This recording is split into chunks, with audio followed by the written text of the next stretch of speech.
Hello from ಆಯುರ್ಸಿದ್ದಿ.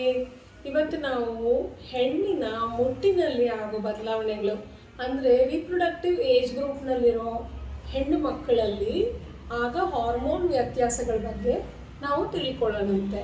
ಹೇಗೆ ಅಂತಂದರೆ ಅದನ್ನು 5 ಫೇಸಸ್ ಆಗಿ ಹೇಳ್ತೀವಿ ನಾವು. ಮೆನ್ಸ್ಟ್ರಲ್ ಫೇಸ್ ಅಂದರೆ ಫಸ್ಟ್ ಫೇಸ್ ಅಂದರೆ ನಮಗೆ ಪೀರಿಯಡ್ಸ್ ಬರುತ್ತಲ್ಲ, ಆ ಫೇಸ್ನಲ್ಲಿ ಏನೇನು ನಮಗೆ ಪ್ರಾಬ್ಲಮ್ಸ್ ಆಗುತ್ತೆ. ಹೆವಿ ಫ್ಲೋ ಆಗ್ಬೋದು, ಕ್ಲಾಟ್ಸ್ ಆಗ್ಬೋದು, ಅಥವಾ ಇರೆಗ್ಯುಲರ್ ಸೈಕಲ್ ಆಗ್ಬೋದು, ಬರೀ ಮುಟ್ಟು ಕಾಣಿಸ್ಕೊಂಡು ಫ್ಲೋ ಆಗದೆ ಇರ್ಬೋದು.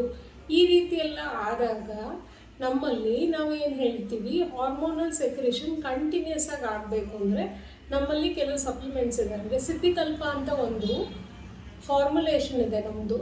ಅದನ್ನು ರೆಗ್ಯುಲರ್ ಬೇಸಿಸ್ನಲ್ಲಿ ದಿನ ತೊಗೊಂಡಾಗ ಏನಾಗುತ್ತೆ, ಹಾರ್ಮೋನಲ್ ಚೇಂಜಸ್ ಅದಕ್ಕೆ ಕರೆಕ್ಟಾಗಿ ಏನಾಗಬೇಕು ಅಂದರೆ ಎಂಡೋಮೆಟ್ರಿಯಲ್ ಪ್ರೊಡಕ್ಷನ್, ಲೇಯರ್ ಥಿಕ್ಕನಿಂಗ್ ಕರೆಕ್ಟಾಗಿ ಆಗಿ ಫ್ಲೋ ಕರೆಕ್ಟಾಗಿ ಆಗುತ್ತೆ. ಅದರಿಂದ ಅದನ್ನು ತಿಂಗಳು ಪೂರ್ತಿ ತೊಗೊಳ್ಬೋದು.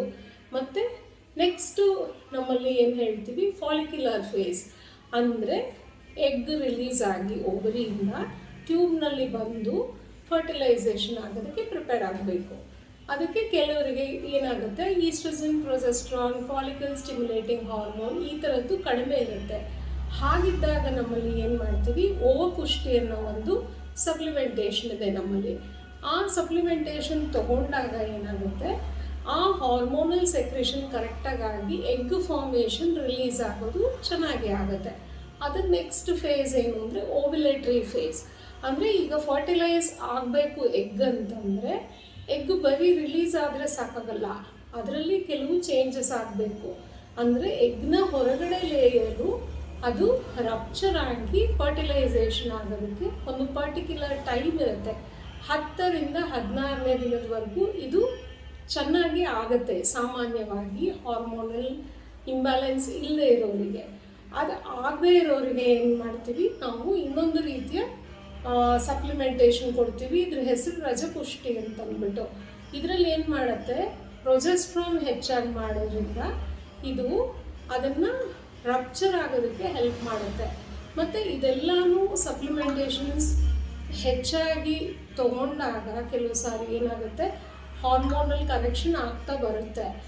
ಆದರೆ ಕೆಲವರಿಗೆ ಏನಾಗುತ್ತೆ, ವಾಟರ್ ರಿಟೆನ್ಷನ್ ಆಗುತ್ತೆ ಹಾರ್ಮೋನಲ್ ಇಂಬ್ಯಾಲೆನ್ಸಿಂದ. ಕಾಲಿನಲ್ಲಿ ಪೀರಿಯಡ್ ಬರೋ ಟೈಮ್ನಲ್ಲಿ ಊತ ಬರೋದು, ಮತ್ತು ಮುಖದಲ್ಲಿ ಊತ ಬರೋದು ನಿಮ್ಮಲ್ಲಿ ಗಮನಿಸಿರ್ಬೋದು. ಪೀರಿಯಡ್ ಬರೋ ಟೈಮ್ಗೆ ವಾಟರ್ ರಿಟೆನ್ಷನ್ ಆಯಿತು ಬಾಡಿಲಿ ಅಂತ.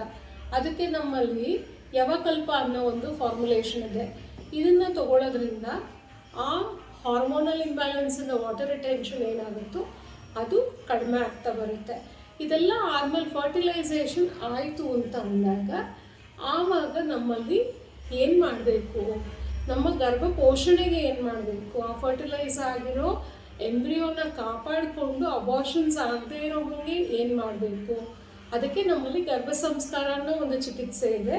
ಅದ್ರ ಜೊತೆಗೆ ಒಂದು ಸಪ್ಲಿಮೆಂಟೇಷನ್ ಏನಿದೆ ಅಂದರೆ ಗರ್ಭ ಸಂಸ್ಕಾರ ಯೋಗ ಅಂತ ಅಂದ್ಬಿಟ್ಟು, ಗರ್ಭ ಪೋಷಣಾ ಯೋಗ ಅಂತ. ಈ ಯೋಗ ತೊಗೊಂಡಾಗ ಏನಾಗುತ್ತೆ, ಪ್ರಾಪರ್ ಇಂಪ್ಲಾಂಟೇಷನ್ ಆಗುತ್ತೆ. ಅಂದರೆ ಏನು ಫರ್ಟಿಲೈಸೇಷನ್ ಆಗಿದೆಯೋ ಅದು ಚೆನ್ನಾಗಿ ಫಿಕ್ಸ್ ಆಗಿ ಪ್ರೋಗ್ರೆಸ್ ಆಗೋದಕ್ಕೆ ಪ್ರೆಗ್ನೆನ್ಸಿ ಹೆಲ್ಪ್ ಮಾಡುತ್ತೆ. ಮತ್ತು ಇನ್ನೂ ಒಂದು ರಕ್ತ ಶುದ್ಧಿ ಅನ್ನೋದು ಒಂದು ನಮ್ಮದು ನ್ಯೂಟ್ರಿಷನ್ ಪ್ರಾಡಕ್ಟ್ ಇದೆ. ಇದು ಏನು ಮಾಡುತ್ತೆ ಅಂತ ಅಂದರೆ ಹಾರ್ಮೋನಲ್ ಇಂಬ್ಯಾಲೆನ್ಸ್ ಅಥವಾ PCOD ಆದಾಗ ಏನಾಗುತ್ತೆ, ಪಿಂಪಲ್ಸ್ ಆಗೋದು ಮತ್ತು ಸ್ಕಿನ್ನಲ್ಲಿ ಇರಿಟೇಷನ್ ಆಗೋದು, ಈ ರೀತಿ ಪ್ರಾಬ್ಲಮ್ಸ್ ಆಗ್ತಾ ಬಂದಾಗ ಈ ಪ್ರಾಡಕ್ಟ್ನ ಯೂಸ್ ಮಾಡೋದ್ರಿಂದ ಏನಾಗುತ್ತೆ, ಆ ಇರಿಟೇಷನ್ ಕಡಿಮೆ ಆಗಿ ಬ್ಲಡ್ ಪ್ಯೂರಿಫಿಕೇಷನ್ ಆಗುತ್ತೆ. ಇದೆಲ್ಲ ಪ್ರಾಡಕ್ಟ್ಸು ನಮ್ಮ ಆಯುರ್ಸಿದ್ಧಿನಲ್ಲಿ ಅವೈಲಬಲ್ ಇದೆ.